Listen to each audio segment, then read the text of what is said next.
Hi hello ನಮಸ್ಕಾರ ವೀಕ್ಷಕರೇ, ನಾನು ನಿಮ್ಮ ಡಾಕ್ಟರ್ ಸಂಹಿತಾ ಉಪಾಧ್ಯಾಯ.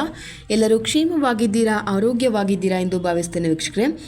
ಹಾಗಿದ್ರೆ ಸ್ನೇಹಿತರೆ, ಇವತ್ತಿನ ಒಂದು ವಿಡಿಯೋ ಅಂದರೆ ನಮ್ಮೆಲ್ಲ ಮಹಿಳೆಯರಿಗೆ ಸಿಹಿ ಸುದ್ದಿ ಅಂತಲೇ ಹೇಳ್ಬೋದು. ಸೊ ಒಂದೇ ತಿಂಗಳಲ್ಲಿ 3 ಕಂತಿನ 6,000 ಗೃಹಲಕ್ಷ್ಮಿ ಹಣ ಜಮಾ, ಮಹಿಳಾ ಸಚಿವರು ಹೇಳಿದ್ದೇನು, ಅದ್ರ ಬಗ್ಗೆ ಈ ಒಂದು ವಿಡಿಯೋದಲ್ಲಿ ನೋಡೋಣ. ಸೊ ನೀವೇನು ಮಾಡಬೇಕು, ತಪ್ಪದೇ ಈ ಒಂದು ವಿಡಿಯೋನ ಕೊನೆ ತನಕ ಮಿಸ್ ಮಾಡದೆ ನೋಡಿ ಅಂತ ಹೇಳ್ತೇನೆ. ಸೊ ವೀಕ್ಷಕರೇ, ಅದಕ್ಕಿಂತ ಮುಂಚೆ ನೀವು ಇನ್ನೂ ಕೂಡ ನನ್ನ ಚಾನಲ್ಗೆ ಸಬ್ಸ್ಕ್ರೈಬ್ ಆಗದೆ ನೋಡ್ತಾ ಇದ್ದೀರಾ, ಹಾಗಿದ್ರೆ ಪ್ಲೀಸ್ ಸಬ್ಸ್ಕ್ರೈಬ್ ಆಗಿ, ಶೇರ್ ಮಾಡಿ, ಲೈಕ್ ಮಾಡಿ, ಸಪೋರ್ಟ್ ಮಾಡಿ, ಹಾಗೆ ಕಮೆಂಟ್ ಕೂಡ ಮಾಡಿ ಅಂತ ಹೇಳ್ತೇನೆ. ಸೊ ಗೃಹಲಕ್ಷ್ಮಿ ಹಣ ಈಗಾಗಲೇ ಬಾಕಿ ಇದೆ ಅಂತ ನಿಮಗೆಲ್ಲರಿಗೂ ಗೊತ್ತೇ ಇದೆ. ಸೊ ಗೃಹಲಕ್ಷ್ಮಿ ಯೋಜನೆಯ ಬಾಕಿ 3 ಕಂತಿನ ಹಣವನ್ನು ಒಟ್ಟಿಗೆ ಜಮಾ ಮಾಡುವುದಾಗಿ ಸರ್ಕಾರ ಸ್ಪಷ್ಟನೆ ನೀಡಿದೆ. ಇನ್ನು ತುಂಬ ಜನರಿಗೆ 18ನೇ ಕಂತಿನ ತನಕವೂ ಈ ಒಂದು ಹಣ ಜಮಾ ಆಗಿದೆ. ಇನ್ನು 19ನೇ ಕಂತು ಮಾತ್ರ ಬರಲಿಕ್ಕಿದೆ ತುಂಬ ಜನರಿಗೆ. ಇನ್ನು 19 ಮತ್ತು 20ನೇ ಕಂತಿನ ಹಣ ಮಾತ್ರ ಬರಲಿಕ್ಕಿದೆ. ಆದರೆ ತುಂಬ ಜನರಿಗೆ 15ನೇ ಕಂತಿನಿಂದ ಬರಲಿಲ್ಲ ಅಲ್ವಾ. ಸೊ ನನ್ನ ಮೆಸೇಜ್ ನೋಡ್ತಾನೆ ಇದೆ. ಸೊ ರಾಜ್ಯದ ಪ್ರಮುಖ ಮಹಿಳಾ ಸಬಲೀಕರಣ ಯೋಜನೆಯಾದ ಗೃಹಲಕ್ಷ್ಮಿ ಯೋಜನೆಯ ಹಣ ಬಿಡುಗಡೆ ವಿಳಂಬದ ಬಗ್ಗೆ ಇದೀಗ ಸರ್ಕಾರ ಸ್ಪಷ್ಟನೆಯನ್ನು ಸಿಕ್ಕಿದೆ. ಸೊ ಕೆಲ ತಿಂಗಳಿಂದ ಫಲಾನುಭವಿಗಳ ಖಾತೆಗೆ ಹಣ ಜಮೆಯಾಗದ ಕಾರಣ ಫಲಾನುಭವಿಗಳು ಹಾಗೂ ಪ್ರತಿಪಕ್ಷಗಳಲ್ಲಿ ಅಸಮಾಧಾನ, ಆಕ್ರೋಶ ವ್ಯಕ್ತವಾಗಿತ್ತು. ಇತ್ತೀಚೆಗೆ ಈ ಬಗ್ಗೆ ಮಾಧ್ಯಮಗಳು ವರದಿ ಮಾಡುತ್ತಿದ್ದಂತೆ ರಾಜ್ಯ ಸರ್ಕಾರ ತಕ್ಷಣ ಈ ಒಂದು ಗೃಹಲಕ್ಷ್ಮಿ ಹಣದ ಬಗ್ಗೆ ಸ್ಪಂದಿಸಿದೆ. ರಾಜ್ಯ ಸರ್ಕಾರ ಅಧಿಕಾರಕ್ಕೆ ಬಂದ ಬಳಿಕ ಘೋಷಿಸಿದ 5 ಮಹತ್ವದ ಭರವಸೆಗಳ ಪೈಕಿ ಗೃಹಲಕ್ಷ್ಮಿ ಯೋಜನೆಯು ಅತಿ ದೊಡ್ಡ ಯೋಜನೆಯಾಗಿದೆ. ಪ್ರತಿ ತಿಂಗಳು 2,000 ನಗದು ಸಹಾಯಧನವನ್ನು ಫಲಾನುಭವಿಗಳ ಮಹಿಳೆಯರ ಖಾತೆಗೆ ನೇರವಾಗಿ ಜಮಾ ಮಾಡಲಾಗುತ್ತೆ. ಹಾಗಾಗಿ 3 ತಿಂಗಳ ಬಾಕಿ ಹಣ ಒಂದೇ ತಿಂಗಳಲ್ಲಿ ನಾವು ಕಳಿಸ್ತೇವೆ ಅಂತ ಕೂಡ ಅವರು ಹೇಳಿದ್ದಾರೆ. ಸೊ ಈಗಾಗಲೇ 2 ವರ್ಷಗಳನ್ನು ಪೂರೈಸುತ್ತಿರುವ ರಾಜ್ಯ ಸರ್ಕಾರ ತನ್ನ ಆಡಳಿತದ ಸಾಧನೆಗಳು ಹಾಗೂ ಭರವಸೆಗಳ ಅನುಷ್ಠಾನ ಕುರಿತು ರಾಜ್ಯಾದ್ಯಂತ ಸಮಾರಂಭಗಳನ್ನು ಹಮ್ಮಿಕೊಂಡಿದೆ. ಸೊ ಈ ಹಿನ್ನೆಲೆಯಲ್ಲಿ ಗೃಹಲಕ್ಷ್ಮಿ ಯೋಜನೆಯ ಬಾಕಿ ಇರುವ 3 ತಿಂಗಳ ಹಣವನ್ನು ಮೇ ತಿಂಗಳಲ್ಲಿ ಬಿಡುಗಡೆ ಮಾಡೋದಾಗಿ ಘೋಷಿಸಲಾಗಿದೆ. ಸೊ ಮಹಿಳಾ ಮತ್ತು ಮಕ್ಕಳ ಕಲ್ಯಾಣ ಸಚಿವರಾದ ಲಕ್ಷ್ಮೀ ಹೆಬ್ಬಾಳ್ಕರ್ ಅವರು ನೀಡಿದ ಮಾಹಿತಿಯ ಪ್ರಕಾರ ಜನವರಿ, ಫೆಬ್ರವರಿ ಮತ್ತು ಮಾರ್ಚ್ ತಿಂಗಳ 3 ಕಂತಿನ ಹಣವನ್ನು ಒಂದೇ ತಿಂಗಳಲ್ಲಿ ಹಂತ ಹಂತವಾಗಿ ಬಿಡುಗಡೆ ಮಾಡಲಾಗುವುದು ಅಂತ ಕೂಡ ಹೇಳಿದ್ದಾರೆ. ಸೊ ಹಣಕಾಸು ಇಲಾಖೆಯಿಂದ ಈಗಾಗಲೇ ಅನುಮೋದನೆ ಸಿಕ್ಕಿದೆ.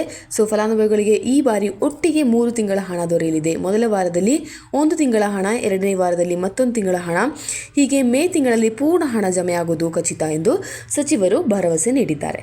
ಸೊ ಇದರಿಂದ ಈ ಒಂದು ಹಣ ಬಿಡುಗಡೆಗೆ ಸಿಎಂ ಕೂಡ ಸ್ಪಷ್ಟನೆಯನ್ನು ನೀಡಿದ್ರು. ಈ ಒಂದು ಸ್ಪಷ್ಟ ಭರವಸೆಯನ್ನು ಕೂಡ ಅವರು ನೀಡಿದ್ದಾರೆ. ಸೊ ನಿಗದಿತ ಸಮಯಕ್ಕೆ ಹಣ ಜಮೆಯಾಗದ ಕಾರಣಕ್ಕೆ ಹಲವೆಡೆ ಮಹಿಳಾ ಫಲಾನುಭವಿಗಳು ಆಕ್ರೋಶ ವ್ಯಕ್ತಪಡಿಸುತ್ತಿದ್ದರು. ಸೊ ಪ್ರತಿಪಕ್ಷಗಳಿಂದ ಗ್ಯಾರಂಟಿ ಯೋಜನೆಗಳು ಕೇವಲ ಚುನಾವಣಾ ಗಿಮಿಕ್ ಎಂಬ ಆರೋಪಗಳು ಕೇಳಿ ಬಂದಿದ್ದವು ಅಲ್ವಾ. ಸೊ ಇದಕ್ಕೆ ಪ್ರತಿಯಾಗಿ ಮುಖ್ಯಮಂತ್ರಿ ಸಿದ್ದರಾಮಯ್ಯ ಅವರು ಹಣ ಬಿಡುಗಡೆಗೆ ಸ್ಪಷ್ಟ ಭರವಸೆಯನ್ನು ಕೂಡ ನೀಡಿದ್ದಾರೆ. ಸೊ ಗೃಹಲಕ್ಷ್ಮಿ ಯೋಜನೆ ಮಹಿಳೆಯರಿಗೆ ಆರ್ಥಿಕ ನೆರವು ನೀಡುವುದರೊಂದಿಗೆ ಕುಟುಂಬದ ಹಣಕಾಸಿನ ನಿರ್ವಹಣೆಗೂ ಬಲ ನೀಡಿದೆ. ಸೊ ದಿನನಿತ್ಯದ ಅಗತ್ಯ ವಸ್ತುಗಳ ಖರೀದಿ, ಮಕ್ಕಳ ಶಿಕ್ಷಣ ವೆಚ್ಚ, ವೈದ್ಯಕೀಯ ವೆಚ್ಚಗಳಿಗೆ ಈ ಒಂದು ಹಣ ಉಪಯೋಗವಾಗ್ತಿದೆ. ಸೊ ಇದರಿಂದ ಎಲ್ಲ ಒಂದು ಕುಟುಂಬಗಳಿಗೆ ಸಹಾಯವಾಗುತ್ತಿದೆ ಎಂಬುದು ಕೂಡ ಹಲವಾರು ಸಮಸ್ಯೆಗಳಿಂದ ಬೆಳಕಿಗೆ ಬಂದಿದೆ. ಸೊ ಈ ಯೋಜನೆಯು ಸಾಮಾಜಿಕ ಭದ್ರತೆ, ಮಹಿಳಾ ಸಬಲೀಕರಣ ಹಾಗೂ ಗ್ರಾಮೀಣ ಆರ್ಥಿಕತೆ ಬೆಳವಣಿಗೆಗೆ ನೆರವಾಗುತ್ತಿದೆ. ಹೀಗಾಗಿ ಇದರ ನಿರಂತರ ಒಂದು ಪೂರೈಕೆ ಬಹುಮುಖ್ಯವಾಗಿದೆ ಎಂಬ ಒತ್ತಾಯ ಫಲಾನುಭವಿಗಳಿಂದ ಬಂದಿತ್ತು. ಸೊ ಹಣ ಬಿಡುಗಡೆಯಲ್ಲಿ ನಿರೀಕ್ಷೆಯಲ್ಲಿರುವ ಫಲಾನುಭವಿಗಳು ಕೂಡ ತುಂಬ ನಿರೀಕ್ಷೆ ಮಾಡ್ತಾ ಇದ್ದಾರೆ. ಸೊ ಗೃಹಲಕ್ಷ್ಮಿ ಯೋಜನೆಯ ಮುಂದಿನ ಹಂತಗಳಲ್ಲಿ ತಾಂತ್ರಿಕ ದೋಷಗಳ ತ್ವರಿತ ಪರಿಹಾರ, ಫಲಾನುಭವಿಗಳ ಸ್ವಯಂ ಪರಿಶೀಲನೆಗಾಗಿ ಆ್ಯಪ್, ಪೋರ್ಟಲ್ ವ್ಯವಸ್ಥೆ ಹಾಗೂ ಗ್ರಾಮ ಪಂಚಾಯಿತಿ ಮಟ್ಟದ ಸಹಾಯ ಕೇಂದ್ರಗಳ ಸ್ಥಾಪನೆ ಮುಂತಾದವುಗಳನ್ನು ರಾಜ್ಯ ಸರ್ಕಾರದಿಂದ ನಿರೀಕ್ಷಿಸಲಾಗಿದೆ ಅಂತ ಕೂಡ ಹೇಳ್ಬೋದಾಗಿದೆ. ಸೊ ಸರ್ಕಾರ ಹಣ ಬಿಡುಗಡೆಗೆ ತಕ್ಷಣ ಸ್ಪಂದಿಸಿರುವುದು ಮಹಿಳಾ ಫಲಾನುಭವಿಗಳಿಗೆ ಆಶಯವಾದ ಒಂದು ಭರವಸೆ ನೀಡಿದಾಗಿ ಆಗಿದೆ. ಸೊ ಮೇ ತಿಂಗಳೊಳಗೆ ಎಲ್ಲ ಬಾಕಿ ಹಣ ಲಭ್ಯವಾಗುವುದರಿಂದ ಫಲಾನುಭವಿಗಳು ನಿರಾಳರಾಗಬಹುದು. ಮುಂದೆ ನಿರಂತರ ಹಣ ಬಿಡುಗಡೆಗೆ ಸರ್ಕಾರ ಒತ್ತು ನೀಡಲಿ ಎಂಬುದು ಮಹಿಳೆಯರ ಆಗ್ರಹವಾಗಿದೆ. ಸೊ ಇದರಿಂದ ತುಂಬ ಮಹಿಳೆಯರಿಗೆ ಯೂಸ್ಫುಲ್ ಆಗುತ್ತೆ ಅಂತಲೇ ನಾವು ಹೇಳ್ಕೋಬೋದು. ಸೊ ಯಾಕಂತ ಹೇಳಿದ್ರೆ ತುಂಬ ಮಹಿಳೆಯರು ಈ ಒಂದು ಹಣವನ್ನು ನಂಬ್ಕೊಂಡು ತುಂಬ ವಿಷಯಗಳಲ್ಲಿ ಕೈ ಹಾಕಿದ್ದಾರೆ. ಹಾಗೆ ತುಂಬ ಮಕ್ಕಳ ಭವಿಷ್ಯದ ಬಗ್ಗೆ ಕೂಡ ಈ ಒಂದು 2,000 ಅಂತಿಟ್ಟು ಬಾಡಿಗೆ ಆಗಿರಲಿ, ಅವರ ಮನೆ ಬಾಡಿಗೆ ಆಗಿರಲಿ, ಅವರ ಮಕ್ಕಳ ವಿದ್ಯಾಭ್ಯಾಸ ಆಗಿರಲಿ, ಅಥವಾ ದಿನನಿತ್ಯದ ಖರ್ಚು ತುಂಬಾ ಆಗ್ತಿದೆ ಅಲ್ವಾ. ಸೊ ಪೆಟ್ರೋಲ್ ಕೂಡ ಜಾಸ್ತಿ ಆಗಿದೆ, ಗ್ಯಾಸ್ ಸಿಲಿಂಡರ್ ಕೂಡ ಜಾಸ್ತಿ ಆಗಿದೆ. ಈ ಒಂದು ಅಮೌಂಟ್ ಏನಿದೆ, ಹಾಗೆ ದಿನನಿತ್ಯದ ಬಳಕೆ ವಸ್ತುಗಳಿಗೆ ಕೂಡ ಈ ಒಂದು ಅಮೌಂಟ್ ಜಾಸ್ತಿ ಆಗಿದೆ ಅಂತ ನಿಮಗೆ ಗೊತ್ತೇ ಇದೆ.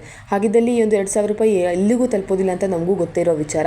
ಆದರೂ ಕೂಡ ಪಾಪ ಆ ಒಂದು 2,000 ರೂಪಾಯಿ ಇಟ್ಕೊಂಡು ಅವ್ರು ಏನೆಲ್ಲೋ ಒಂದು ಮನೆಯ ಒಂದು ಪ್ಲ್ಯಾನ್ಸ್ನ ಇಟ್ಟಿರ್ತಾರೆ. ಹಾಗಾಗಿ ಈ ಒಂದು ಹಣ ಲೇಟ್ ಆಗುವಾಗ ಅವ್ರಿಗೂ ಕೂಡ ತುಂಬಾ ಕಷ್ಟವಾಗ್ತಿದೆ.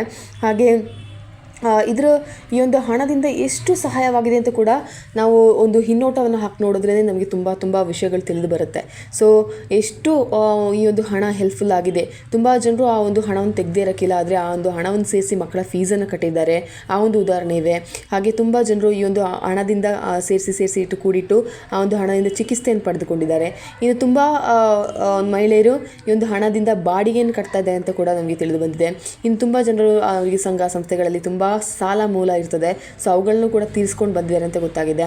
ಸೊ ಈ ಒಂದು ಹಣವನ್ನು ತೆಗೆಯದೆ ಅವರಿಗೆ ಡೆಪಾಸಿಟ್ ಮಾಡಿದ್ರೂ ಕೂಡ ಅವರಿಗೆ ಒಳ್ಳೆಯದೇ.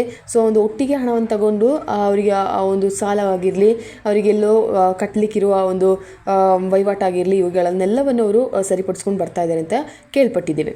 ಹಾಗಿದ್ರೆ ಈ ಒಂದು ತುಂಬ ಮೂಲಗಳಿಂದ ಸರ್ಚ್ ಮಾಡಿದಾಗ ನಿಮಗೆ ಇದ್ರ ಬಗ್ಗೆ ನ್ಯೂಸ್ ಸಿಗ್ತಾ ಇದೆ ಅಂತಲೇ ಹೇಳ್ಬೋದು. ಸೊ ಇದರಿಂದ ತುಂಬ ಹೆಲ್ಪ್ಫುಲ್ ಆಗಿದೆ. ಹಾಗೆ ನಿಮಗೂ ಕೂಡ ಹೆಲ್ಪ್ಫುಲ್ ಆಗಿದೆ ಅಂತ ಹೇಳಿದ್ರೆ ನೀವು ಕೂಡ ಕಮೆಂಟ್ ಮಾಡಿ ತಿಳಿಸಿ ಹೇಗೆ ಹೆಲ್ಪ್ಫುಲ್ ಆಗಿದೆ ನಿಮಗೆ ಈ ಒಂದು ಗೃಹಲಕ್ಷ್ಮಿ ಹಣ ಅಂತ ಅನ್ನೋದ್ರ ಬಗ್ಗೆ ನೀವು ಹೇಳಲೇಬೇಕಾಗುತ್ತೆ. ಸೊ ನಾನು ವಿಡಿಯೋ ಮೊದಲೇ ಈ ಒಂದು ವಿಷಯವನ್ನು ಹೇಳಬೇಕು ಅಂತಿದ್ದೆ. ಬಿಕಾಸ್ ಈ ಒಂದು ಹಣದಿಂದ ನಿಮಗೆ ತುಂಬಾ ಹೆಲ್ಪ್ಫುಲ್ ಆಗಿದೆ ಅಂತ ನಮಗೆಲ್ರಿಗೂ ಗೊತ್ತೇ ಇರುವ ವಿಚಾರ. ಆದರೆ ಎಂತಹ ಹೆಲ್ಪ್ಫುಲ್ ಆಗ್ತಿದೆ, ಹೇಗೆ ನಿಮಗೆ ಆ ಒಂದು ಹಣ ಹೆಲ್ಪ್ಫುಲ್ ಆಗ್ತಿದೆ ಅನ್ನೋದ್ರ ಬಗ್ಗೆ ಕೂಡ ನೀವು ಹೇಳ್ಕೋಬೇಕಾಗತ್ತೆ. ಬಿಕಾಸ್ ಯಾಕಪ್ಪ ಅಂತ ಹೇಳಿದ್ರೆ ಈ ಒಂದು ಹಣ ಇಷ್ಟೆಲ್ಲ ಯೂಸ್ಫುಲ್ ಆಗ್ತಿದೆ ಅಂತ ಸರ್ಕಾರಕ್ಕೂ ಕೂಡ ಮುಟ್ಟಬೇಕು. ಇನ್ನೂ ತುಂಬ ಈ ಒಂದು ಹಣದಿಂದ ನಾವು ತುಂಬ ನಿರಾಳರಾಗಿ ಬರ್ತಾ ಇದ್ದೇವೆ ಅಂತ ಅನ್ನೋದು ಕೂಡ ಸರ್ಕಾರಕ್ಕೆ ಗೊತ್ತಾಗಬೇಕು ಅಂತ ಹೇಳಿದ್ರೆ ನೀವು ಈ ಹಣದಿಂದ ಇಷ್ಟೆಲ್ಲ ನಿಮಗೆ ಯೂಸ್ಫುಲ್ ಆಗ್ತಿದೆ ಅನ್ನೋದ್ರ ಬಗ್ಗೆ ಕೂಡ ನೀವು ಹೇಳ್ಕೋಬೇಕಾಗುತ್ತೆ. ಸೊ ಸ್ನೇಹಿತರೆ, ನೀವು ಯಾರೆಲ್ಲ ಈ ಒಂದು ವಿಡಿಯೋನ ನೋಡ್ತಾ ಇದ್ದೀರಾ, ನಿಮಗೆ ಹೇಗೆ ಈ ಒಂದು ಹಣ ಹೆಲ್ಪ್ಫುಲ್ ಆಗ್ತಿದೆ ಅಂತೇಳಿ ನೀವು ಕಮೆಂಟ್ ಮಾಡಿ ತಿಳಿಸಿ ಅಂತ ಹೇಳ್ತೇನೆ. ಸೊ ಕೊನೆ ತನಕ ಇದಕ್ಕೇನೆ ನಾನು ಈ ಒಂದು ವಿಡಿಯೋಗಳನ್ನ ಕೊನೆ ತನಕ ಮಿಸ್ ಮಾಡದೆ ನೋಡಿ ಅಂತ ಹೇಳ್ತಾ ಇರುವ ಒಂದು ರೀಸನ್ ಅಂತ ಹೇಳಿದ್ರೆ ಇದೆ. ಸೊ ಬಿಕಾಸ್ ನಿಮ್ಮ ಕಮೆಂಟ್ ನನಗೆ ತುಂಬಾ ಇಂಪಾರ್ಟೆಂಟ್. ಹಾಗೆ ಈ ನಿಮ್ಮ ಕಮೆಂಟ್ ನಾನು ಮಾತ್ರ ನೋಡೋದಲ್ಲ, ಎಲ್ಲರೂ ಕೂಡ ನೋಡ್ತಾರೆ. ಯಾರೆಲ್ಲ ಈ ಒಂದು ವಿಡಿಯೋನ ವ್ಯೂ ಮಾಡ್ತಾರೋ ಅವರೆಲ್ಲರೂ ಕೂಡ ನೋಡ್ತಾರೆ ಅಲ್ವಾ. ಸೊ ಹಾಗಾಗಿ ಈ ಒಂದು ಹಣ ಎಷ್ಟು ಹೆಲ್ಪ್ಫುಲ್ ಆಗ್ತಿದೆ ಅಂತ ನಿಮಗೂ ಗೊತ್ತಾಗುತ್ತೆ, ಅವ್ರಿಗೂ ಗೊತ್ತಾಗುತ್ತೆ, and at the same time ನನಗೂ ಗೊತ್ತಾಗುತ್ತೆ. ಸೊ ಇದರಿಂದ ಎಷ್ಟು ಹೆಲ್ಪ್ಫುಲ್ ಆಗಿದೆ ಅಂತ ನನಗೆ ಹೇಳೋಕ್ಕೆ ಆಗ್ತಾನೇ ಇಲ್ಲ. ಸೊ ತುಂಬ ಒಂದು ನನಗೆ ಬರೋ ಪೇಷನ್ಸಲ್ಲಿ ತುಂಬ ಜನರಿಗೆ ನಾನು ಈ ಒಂದು ಕ್ವಶನ್ನ ಕೇಳ್ತೇನೆ. ಸೊ ಈ ಒಂದು ಸರ್ಕಾರದ ಯೋಜನೆ ಹೇಗಿದೆ, ನಿಮಗೆ ಹೆಲ್ಪ್ಫುಲ್ ಆಗ್ತಾ ಇದೆಯಾ, ಅಥವಾ ನಿಮ್ಮ ಒಂದು ದಿನಚರಿಯಲ್ಲಿ ಇದು ನಿಮಗೆ ಖುಷಿ ಕೊಡ್ತಾ ಇದೆಯಾ ಅಂತ ಹೇಳುವಾಗ ನಿಜವಾಗ್ಲೂ ಖಂಡಿತ ಮೇಡಮ್, ಈ ಒಂದು ಹಣದಿಂದ ನನಗೆ ತುಂಬಾ ಹೆಲ್ಪ್ಫುಲ್ ಆಗ್ತಾಯಿದೆ. ನಾನು ಈ ಒಂದು ಗಂಡ ಕುಡ್ಕೊನಾಗಿದ್ದರು ಅಥವಾ ನನ್ನ ಮನೇಲಿ ಯಾರು ಕೂಡ ನೋಡದಿದ್ರು, ನಾನು ಈ ಒಂದು ಹಣದಿಂದ ನನ್ನ ಖರ್ಚು ವೆಚ್ಚವನ್ನು ನೋಡ್ತಾ ಇದ್ದೇನೆ. ಹಾಗೆ ನನ್ನ ಮಕ್ಕಳಿಗೆ ಅವರಿಗೆ ಇಷ್ಟವಾದ ಒಂದು ಸಣ್ಣ ಪುಟ್ಟ ವಸ್ತು ಆದರೂ ನನಗೆ ತೆಗೆದುಕೊಡೋಕ್ಕೆ ಆಗ್ತಾ ಇದೆ. ನನ್ನ ಒಂದು ಕೆಲಸದ ಒಂದು ಅಮೌಂಟ್ ಏನಿದೆ ಅದು ನನ್ನ ಖರ್ಚಿಗೆ ಹೋದರೂ ಈ ಒಂದು 2,000 ರೂಪಾಯಿ ನನಗೆ ತುಂಬಾ ಇಂಪಾರ್ಟೆಂಟ್ ಆಗ್ತಿದೆ, ತುಂಬಾ ಹೆಲ್ಪ್ಫುಲ್ ಆಗ್ತಿದೆ ಅಂತ ಹೇಳ್ತಾ ಇದ್ದಾರೆ. ಹಾಗಿದ್ರೆ ಈ ಒಂದು ಹಣದಿಂದ ಎಲ್ರಿಗೂ ಕೂಡ ಹೆಲ್ಪ್ಫುಲ್ ಆಗ್ತಿದೆ. ಸರ್ಕಾರದ ಯೋಜನೆ ತುಂಬ ಒಳ್ಳೆಯದು ಅಂತಲೇ ಹೇಳ್ಬೋದು. ಹಾಗಾಗಿ ಯಾರಿಗೆಲ್ಲ ಈ ಒಂದು ಹಣದಿಂದ ಹೆಲ್ಪ್ಫುಲ್ ಆಗ್ತಿದೆ ಅನ್ನೋದ್ರ ಬಗ್ಗೆ ಕೂಡ ಕಮೆಂಟ್ ಮಾಡಿ ತಿಳಿಸಿ ತಪ್ಪದೆ ಅಂತ ನಾನು ಹೇಳ್ತೇನೆ, ಓಕೆನಾ. ಸೊ ಈ ಒಂದು ಹಣ ತಪ್ಪದೆ ಈ ಒಂದು ಮೇ ಒಂದು ತಿಂಗಳಿನಲ್ಲಿ 3ನೇ ವೀಕ್ನೊಳಗಡೆ ನಿಮಗೆ ಈ ಒಂದು 3 ತಿಂಗಳ ಕಂತಿನ ಹಣ ಬರುತ್ತೆ, ಓಕೆನಾ. ಸೊ ಎಲ್ರಿಗೂ ಕೂಡ ಒಟ್ಟಿಗೆ 6,000 ರೂಪಾಯಿ ಜಮಾ ಆಗುವ ಲಕ್ಷಣಗಳು ಕಾಣ್ತಾ ಇವೆ. ಸೊ ಇನ್ನೇನಂತ ನೋಡಿ ನಾವು ಕಾದು ನೋಡೋಣ. ನನಗೆ ಬಂದ ಮಾಹಿತಿಯ ಮೇರೆಗೆ ನಿಮಗೆ ಈ ಒಂದು ವಿಷಯವನ್ನು ಮುಟ್ಟಿಸಿದ್ದೇನೆ. ಸೊ ಇನ್ನು ನಮಗೆ ಒಂದು ಬಂದ ತಕ್ಷಣ ನಾನು ಎಲ್ಲಾದರೂ ಜಮೆ ಆಗಿದೆ ಅಂತ ಯಾರಿಗಾದರೂ ಬಂದರೆ ತಕ್ಷಣ ನನಗೆ ಒಂದು ಮಾಹಿತಿ ಲಭ್ಯವಾದಲ್ಲಿ ನಿಮಗೆ ಖಂಡಿತವಾಗ್ಲೂ ನಾನು ಮೆಸೇಜ್ ಮಾಡಿ ತಿಳಿಸ್ತೇನೆ ಅಥವಾ ವಿಡಿಯೋ ಮಾಡಿ ತಿಳಿಸ್ತೇನೆ ಅಂತ ಹೇಳ್ತಾ ಈ ಒಂದು ವಿಡಿಯೋನಲ್ಲಿ ಸ್ಟಾಪ್ ಮಾಡ್ತೇನೆ ವೀಕ್ಷಕರೇ. Until then see you, it's me doctor Samhita Upadhyay. ಧನ್ಯವಾದಗಳು, ಥ್ಯಾಂಕ್ ಯು.